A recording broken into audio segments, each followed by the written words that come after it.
For someone whose entire career has been focused on joy, why a podcast on pain?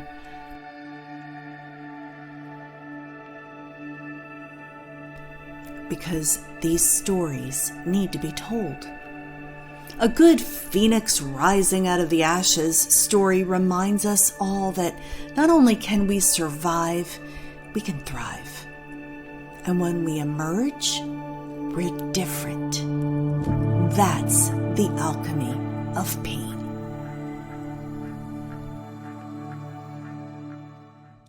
Hi, everyone. Welcome to another edition of The Alchemy of Pain. I have the privilege of interviewing a variety of people, all with a different story of how something painful in their lives changed them forever. The point is not to glorify the painful point, but rather to shine a light so that perhaps you, if you could be in the same situation, or you know someone who is, will help nudge you forward and keep you pressing on to know that there is hope on the other side of a challenge. And we'll also talk about how the person got through it and what they learned and who they became. So my guest today, I loved his byline, and he happens to be a connection of one of my most favorite interviews, which is Leslie Wyrick. You need to go back to that interview and listen if you haven't heard it. But Michael Anderson is a therapist. He's a children's book author. He's a speaker. He's a lot of different things.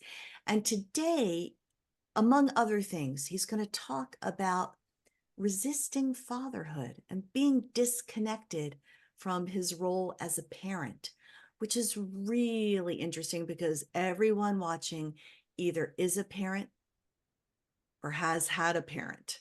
And we can all relate to what disconnection can result in. So first of all, Michael, it's so great to have you here. Thanks so much. Really, really awesome to be here. And thanks for having me on, Brenda. I always love to first ask, how are people serving in the world today? And I mentioned you have a few different things in your byline. What are you focusing on right now in your work? Yeah. Well, the big push right now is we just started a children's book series, and that's been really exciting. And it's the way what I tell people, it's a children's book for parents. It's an opportunity for parents, and it's kind of the goal was to create a story that kids would enjoy and want to read, but then also presents principles and ideas that parents could read and be like, oh my gosh, I want to apply that in my life. And now let me talk with my kid about it and like have a discussion with my kid about these mental health principles. And so that's the goal. First book just launched. The second book's getting published in September, and we're just hoping to make this a really impactful series for parents and kids. So the genesis of this, what inspired you who work with adults, speak to adults? What made you decide to go the route of a children's book or book series? Yeah, so I think a number of things, but probably one of the biggest things was early in my therapy practice, I was working with teenagers. And I kept having this experience working with teenagers in which I'd be talking with them and I'd be thinking in my mind, man, if only we could help the parents come in here and help them. Like I see these kids like 1 hour a week, and then I send them off and they're with their parents every day, day in and day out. And man, if I could help parents do their own inner work, help them heal, help them be able to show up differently for their kids, man, that would make such a powerful difference. And so then I thought, that'd be really cool to create just one tool for parents with their kids early on, before they're teenagers, to be able to like help parents get like curious about their own mental health and about what they're doing, about how they're showing up for their kids. And so I just thought a children's book is a really disarming and fun way to do that for families. That is so great. And so the name of the first book and the series is? So the series name is Jungle Tales. And it's all about, as you could probably guess, jungle animals, and they live together and they do different things. And then the name of this first book is No More Mistakes. No More Mistakes. So, one of my favorite stories ever is Sarah Blakely, who is the head of Spanx, Yeah. the big conglomerate. And I am always interested in origin stories and how people got to where they are. And she said, which blew my mind, when she was a kid, they would sit at the dinner table and her dad would ask them, "What mistake did you make today?" Mm, Removing the shame from making yeah. a mistake, getting her comfortable with screwing up, because screwing up is the path to learning and getting better. And I remember thinking, oh, if someone had only told me that when I was a kid. Is Yeah. this sort of what you're talking about with no more mistakes? Yeah, totally. Well, and side note, I love that story. I'm going to be stealing that and doing that with my kids. That is so cool. But then, yes, exactly. It's totally that. It's about this rhino named Rocky, and he is messing up playing basketball, and he's embarrassed, and he starts believing that mistakes are bad, and so he starts avoiding doing anything in case he makes a mistake. And it's that journey of realizing that actually mistakes are so critical to our improvement, and they're not that big of a deal. You can just keep trying and keep going. And yeah, so it's exactly that type of feel. And what can parents do? I mean, aside from what Sarah Blakely's dad did, which was brilliant, to reinforce that your self-worth isn't based on performance or perfection or getting it all right. So two things that come to mind that I think can be really, really powerful. And one I think is something that we hear a lot. And it doesn't make it any less powerful, but that is really working on like as a kid, as you're watching your kid, like praising the effort, right? And just being like praising the values-based behavior rather than the outcome, right? Like, holy cow, look how hard you worked. Like that happened because you worked hard. Like, how do you feel about yourself for work, for not giving up, right? For not trying. And then I think the second one though too is actually when our kids are struggling, our first um inclination as parents is, because it's uncomfortable to watch your kids struggle, is to try and like dismiss it, right? And just be like, no, you're fine. Like keep going. But actually, like validating and normalizing their frustration is super key. Like, if your kid is saying like, "I can't get this right, I'm so dumb," our first inclination might be to say, "No, you're not dumb. Don't talk like that. We don't talk like that in our family." Um, but actually, what that can do, like, well, I'll just say what I think can be a lot more effective, a lot more powerful, is to actually like slow down that moment and say something like, "Hey, like, you get those thoughts sometimes? Did you know that I get those thoughts sometimes? I sometimes have a voice. I sometimes hear thoughts in my head that say, like, I'm so dumb. I can't get this. I think we all get those thoughts. That's so normal. And you know what I found is that if I take a deep breath and just keep trying and maybe even ask for help, I can usually figure it out. Just like validating the frustration, right? So it's not something you have to avoid. You can just sit in it and it's okay. I think that's a really important thing that parents can do as well. I want everybody to buy this book, adults and children alike, and read it. And just like when I heard the Sarah Blakely story, this is so beautiful. And I love how you offer, well, what to do instead of that knee-jerk reaction, which is to just Sure. dismiss or make light of it, or you got this, or you know, I think that this struggle, this mental struggle that we all face, the internal critic, Yeah. cripples us into adulthood. And we Hmm. become those adults that don't want to try new things or Hmm. put ourselves out there or lean into opportunities because we've already talked ourselves out of them. Sure. Totally. 100%. And honestly, I think a lot of times people say things like, you have to battle your inner critic, prove it wrong, challenge it. It's almost like like the prevailing thought is to like wage a war inside your brain against the inner critic. And I think what I found to be a lot more effective in my own healing and working with clients is actually starting to like learning how to like love your inner critic, which sounds kind of weird. Okay, how do we do that? Right. Yeah, I know. Right. Exactly. And maybe in love, honestly, sometimes love is too big of a leap. And so sometimes I just ask people, can you just start with curiosity toward your inner critic first? And are you willing to just be curious with like, why is your inner critic doing what it's doing? Is it trying to be a big bad bully? And as you work with clients, literally, like virtually every client I've ever worked with, as they get really curious about their inner critic, they realize that their inner critic is not a big bad bully, but it's a part of themselves that is so scared that it's not enough. It's so scared that it doesn't measure up, that it's not going to find acceptance, that it's not going to find belonging. And I'm like, so what do you want to do? Do you want to beat that part of you up and try and battle with it and suppress it or ignore it? Or do you want to like give that part of you a hug and let it know that actually we're okay? We can do this. We don't have to talk to ourselves in that way anymore.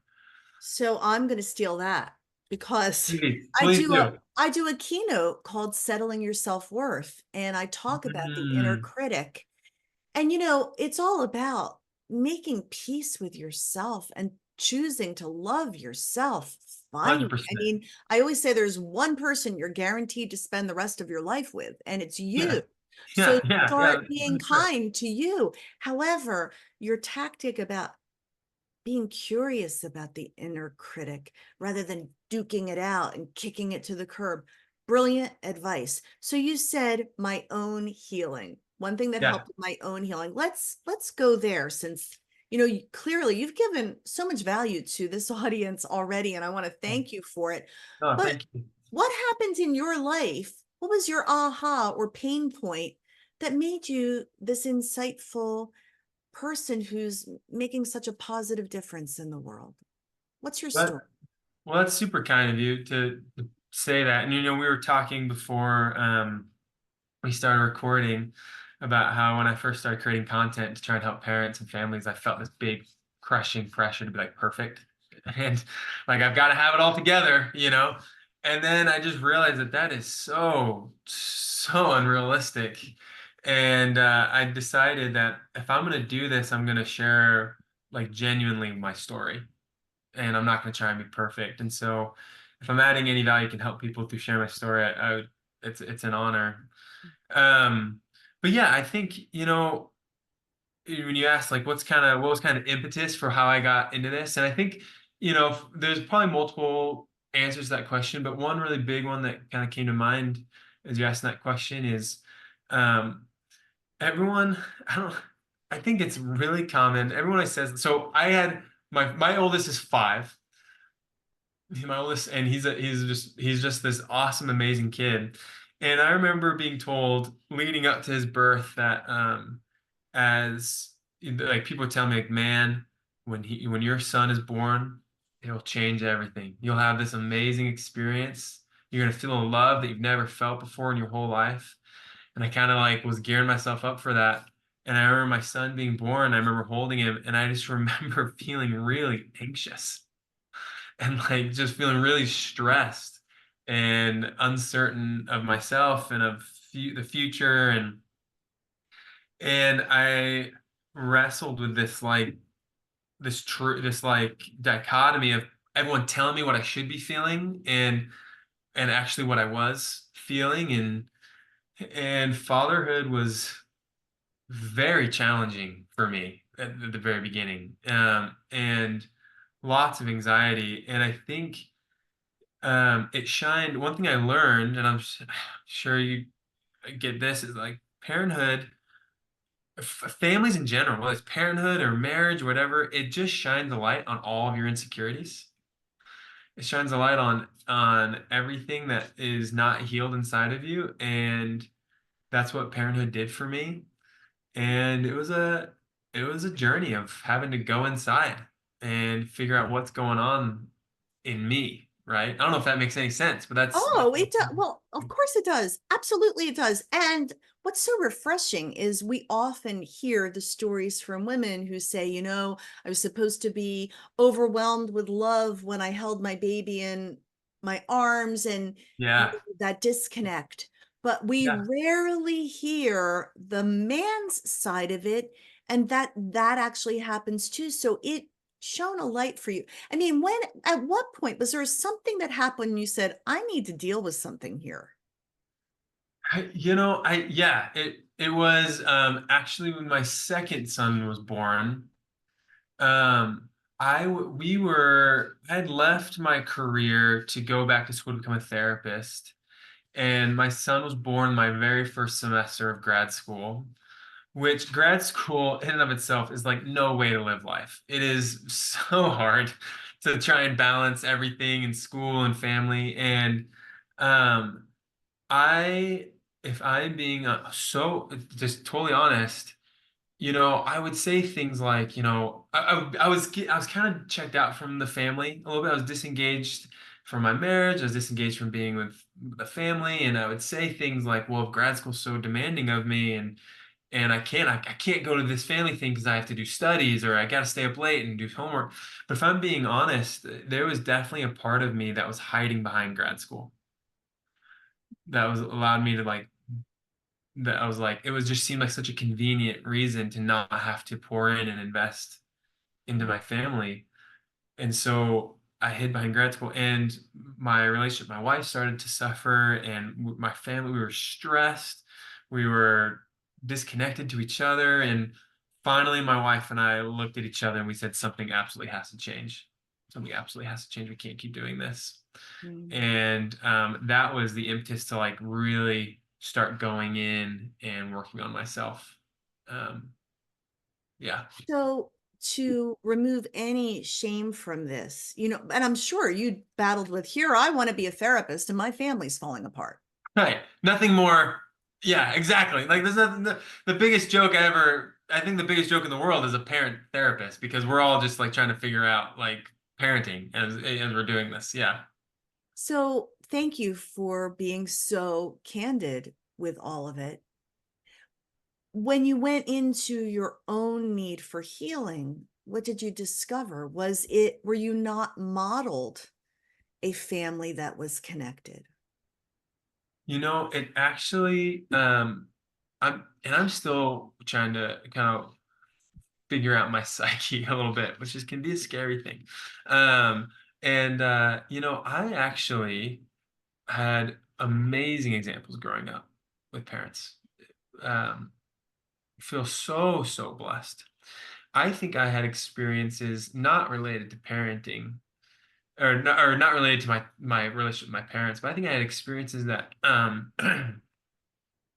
created a part in me that was outsourcing my self-worth to external validation. My accomplishments, what I could achieve, how popular I was, how successful I was, how much money I made, was all that I had outsourced my own self-love. Instead of like keeping my own self-love right here, like undamaged, I'd outsourced it to all these things. And that has been, and it's still a journey that I work on to learn how to like pull back all the self-love that I've outsourced to external things and just believe in my own enoughness, regardless of what my achievements are. Mm. But you can imagine being in grad school with that part of me seeking accomplishment, seeking success. I wanted to be the best therapist in the cohort. I wanted to go and make millions of dollars. I don't know why I thought I'd make millions of dollars being a therapist, but like, you know what I'm saying? Like I just wanted to go and like be so successful that I like completely just like I warped what true success really was, and I lost sight of myself. This is, again, so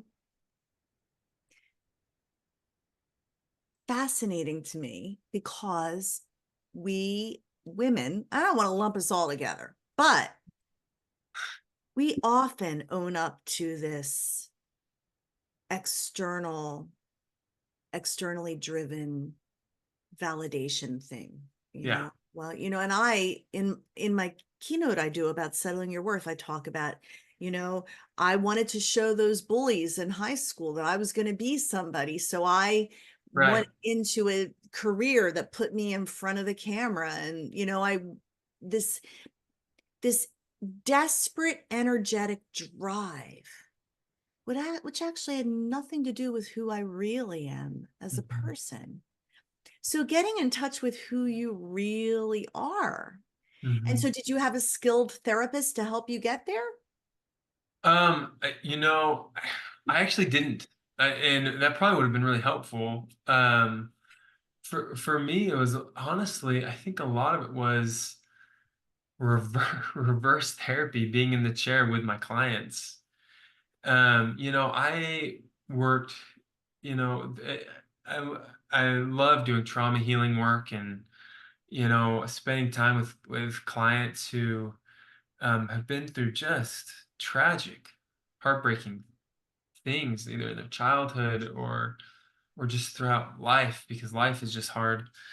And they would share their stories with me and tell me about how broken they were and how much they just couldn't love themselves no matter what anyone told them. And I would be across the chair from them. And some of these people had engaged in behaviors that, society would shame someone for, right? And say, "Oh, you're gross, you're weak, you're something's wrong with you."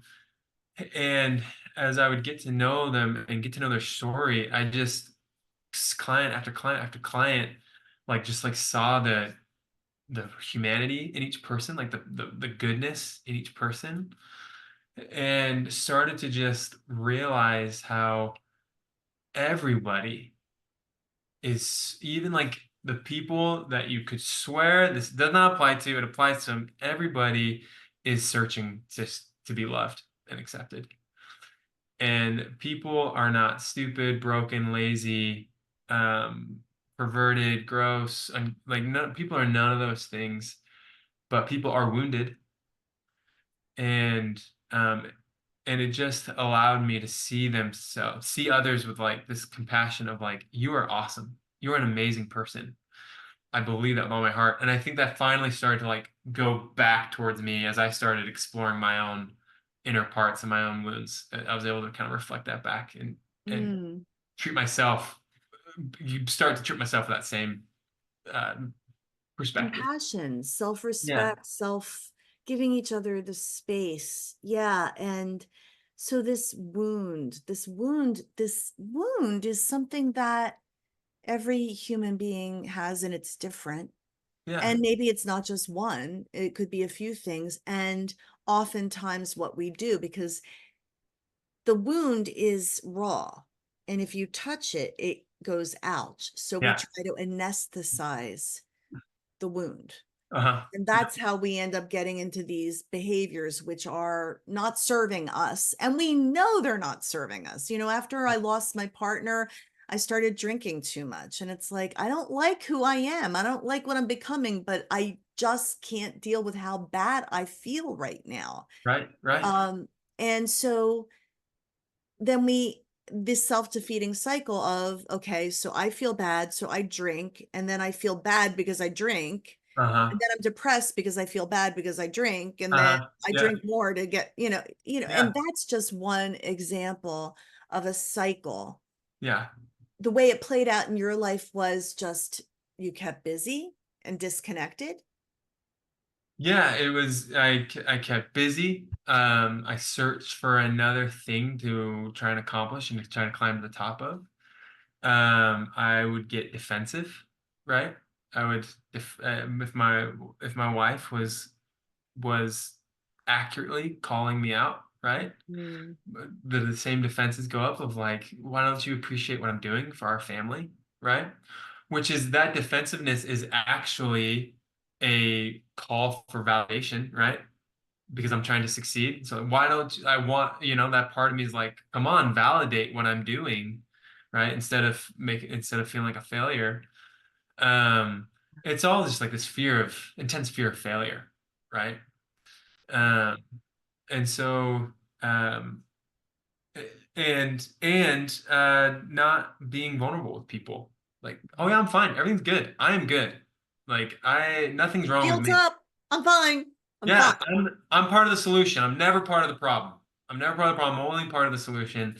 And so those are just a few. That's a handful of, protective strategies that I would engage in. The interesting thing about being disconnected with first yourself, because I don't think you can connect with other people unless you're connected with yourself Sure. first. Yeah. So, the interesting thing about disconnection, and I want to hear from a therapist about this, you don't even know you're disconnected. Right. You don't know what connection feels like Yeah. because you're so used to having the outer you and then the inner being, and the two are just on two different, you've got the front going on, which is Yeah. fine, Yeah. and the inner turmoil, which is like this, which you Yeah. can't even call out because it's so deeply embedded in our Yeah. souls. So Yeah. how do you connect with yourself again? Man. Well, let's do 5 podcast episodes talking about this. We could. I know I do go deep. I appreciate it though. And I love talking to people like you who are willing to go pretty much anywhere. But, if how does someone know they are disconnected from themselves? Maybe that's a good starting point. Well, that's such a good question. And Brent, I think you brought up such a good point. Is oftentimes we don't even know that we're disconnected. I mean, that's one of the protective strategies that our brain uses, is to not let us even know that we're disconnected from ourselves, right? Our brain, when we have wounds that we don't know how to deal with, our brain will suppress them as much as possible, and we just exile those wounds and then layer a bunch of protective strategies on top of it to never even get there. Um, and so I actually do think that a so oftentimes people finally start to like get clued into this from other people they love. Like I can't like I think a lot of clients come in saying, my spouse has told me multiple times that I just never open up, you know, Mm. and or so something like that, but honestly, I do think, and this is getting a little more philosophical here, but I do believe that there is, if we're willing to just sit and be quiet enough and like reflect enough in ourselves, we can kind of feel it in our soul when we're not deeply connected with ourselves. And I just believe that, and I don't know if any research could ever validate that, but I just believe that if we take a moment and just actually reflect about where, and just ask ourselves, where are we willing to go emotionally with ourselves? What emotions are we not willing to feel? What emotions make us uncomfortable? And what do we do whenever we do start to feel those emotions? We'll start to get clued in pretty quickly on where we're disconnected from ourselves. Because even now, as I'm thinking about this, I'm like, I don't really like to feel embarrassment, And I think you can do that reflection. Like, what are the emotions that you don't like to feel, and then what do you do to protect yourself from it? And that can give you some good clues on where you're disconnected from yourself. You've just given us a brilliant tool that everybody in the audience can use, even if there is a hint of a question, to take that time to be silent and ask yourself, what emotions do I feel uncomfortable with? And what do I do to protect myself? Yeah, Yeah, I have found for me that when someone touches a certain button, it's like, yeah, and I'm off with their heads. Don't want to talk to them yeah, anymore. yeah. To the They're beginning. the Yeah, enemy. yeah, And they always say the truth before it sets you free will tick you off. yeah, So what is ticking you off yeah, and you're protecting yourself from, instead of letting it, you know, letting it in there, letting it do its work and allowing you to change and evolve. yeah, It's so much easier to live life open hearted rather than protected. And yet, because we yeah, have been hurt, we often try to wall up the protections yeah, to not get hurt again. And yet, if you never let yourself get hurt again, you don't allow love in either. yeah. Yeah, it is a protective strategy that our brain will say, "Hey, this will make life easier if you're no longer vulnerable." Mm, But that's just a protective strategy, right? yeah. And connection is on the other side of vulnerability, and vulnerability is on the other side of discomfort. Oh, And say that one more time. yeah, yeah. So connection is on the other side of vulnerability, and vulnerability is on the other side of discomfort.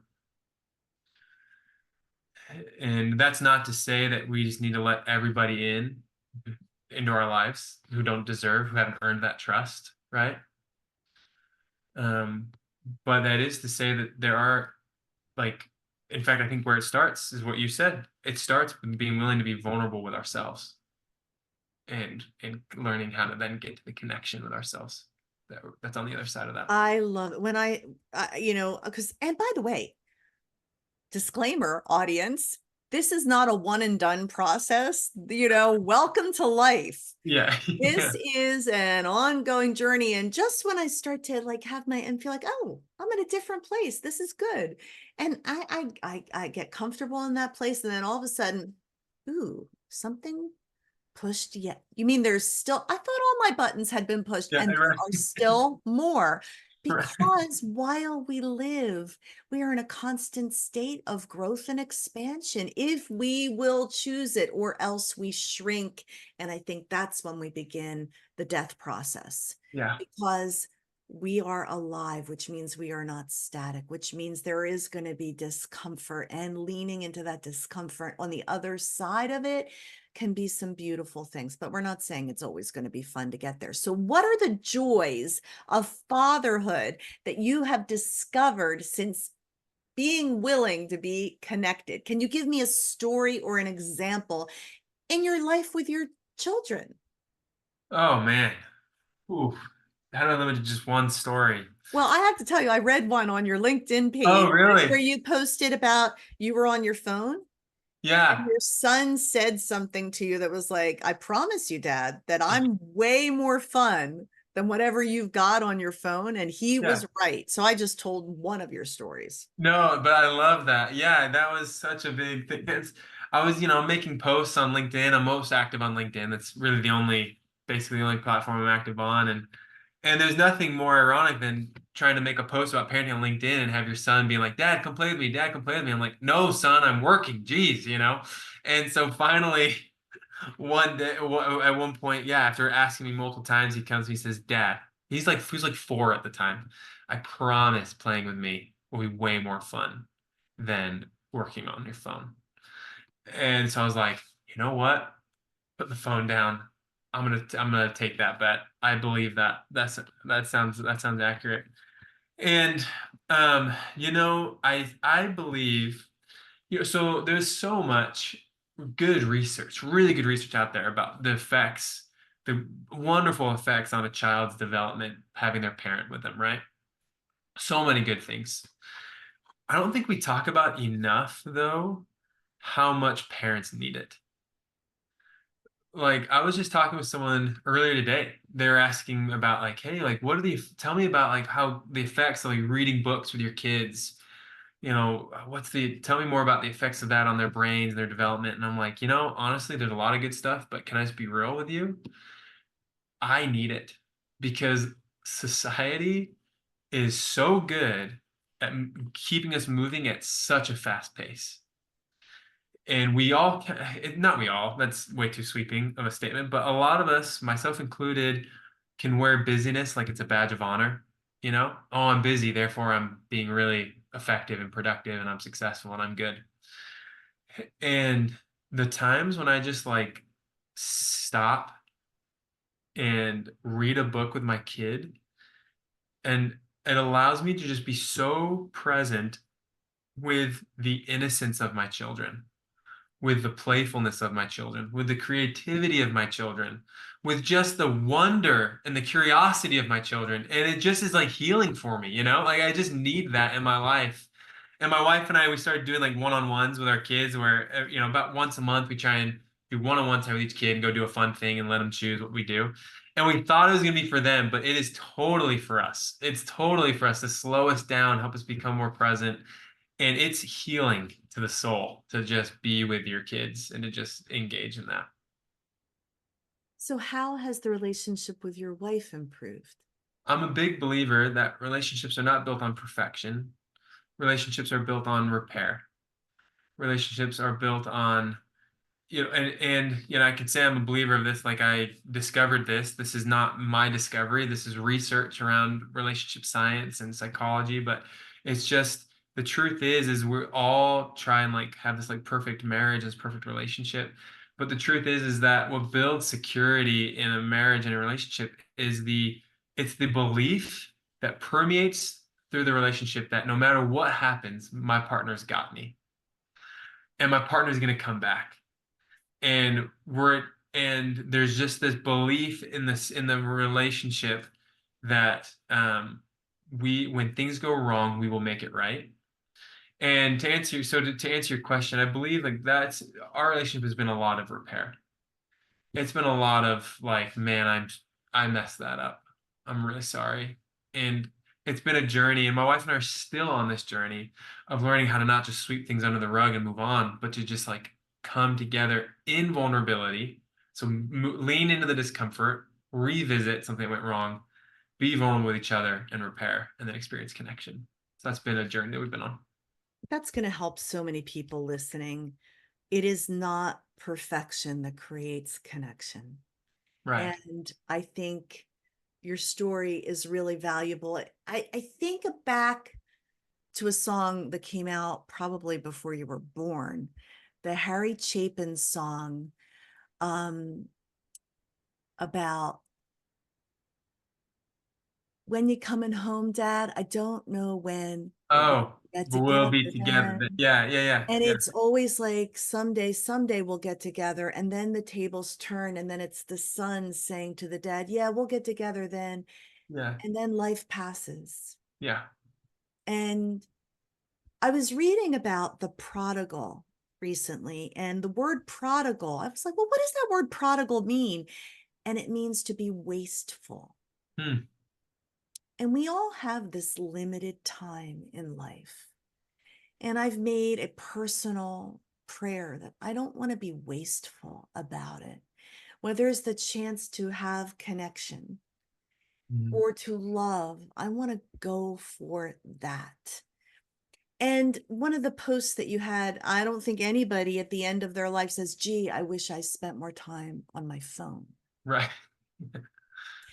So, in closing, what would you say to our audience to encourage them about not being prodigal with their relationships? Yeah, that's funny you bring that comment up. So I actually didn't post that. Someone commented on my post with that, and I was like, that's gold. That's so true, right? And I think that is true. And I think if I could like just like, and there's no way for someone to really believe this until they do it. And so I get that. And so I'm just going to just say, I believe this with all my heart. And I'm just going to ask someone to just trust me on this if they don't believe me. And that is, I really believe that the hard part about relationships is actually the easy part. Um, take like my experience, I resisted fatherhood. Um, and I thought all of it would be so hard, right? The late nights, the changing the diapers, the tantrums, the giving up, hanging out with my friends, giving up my hobbies, like all these things. I thought that would be the hard part, and I didn't. I resisted it. But what I believe now, so deeply, is that all that stuff is actually the easy part. And fulfillment actually comes from embracing where you are now in your life. Like I think the root of like all suffering is a lack of willingness to surrender and accept what is. And finally, at one point, I made the decision of like, you know what? I am going to embrace the fact that my life right now is diapers. My life right now is no more late nights with friends, right? And instead of fighting with it and battling with it, I'm just going to choose it. I'm going to choose it. It's what I choose now. It's not something that's forced upon me. It's something I choose because I don't have to be a dad. I don't have to be a husband, right? I could choose to not do those things, but I'm going to choose to do it. And once I chose it, it filled me with like power and it filled me with meaning. And what I found is once I dove into it, I was like, I needed this. I need the late nights. I need the diapers. I need the tantrums. I need the giving up my hobbies because there's something healing about being deeply present with the people who matter most in your life. This has been one of my favorite interviews, and I encourage all of you to follow Michael Anderson, engage him to speak at an event. Get the book for you and your children. Even seek him out for coaching and therapy. Michael, thank you for giving so generously and openly of your time. Brenna, this has been so fun. Thank you. And thank you for being willing to explore topics like these and let me come on and share. So really means a lot. It means a lot to me too. And for everybody out there, I always end with the caterpillar in the chrysalis going through a dark time. And maybe that dark time was supposed to be the most wonderful time in your life, parenthood, right? And here you are, and you're like, I'm in a new, fresh kind of hell with diapers and late nights and no sleeping and this and that. And whoa. I love Michael's advice about surrendering to it. But as I always say, when you're in that chrysalis, keep pressing because you're creating strength in your wings so you can fly. And we'll be rooting for you. Thanks so much, everyone. Have a great day.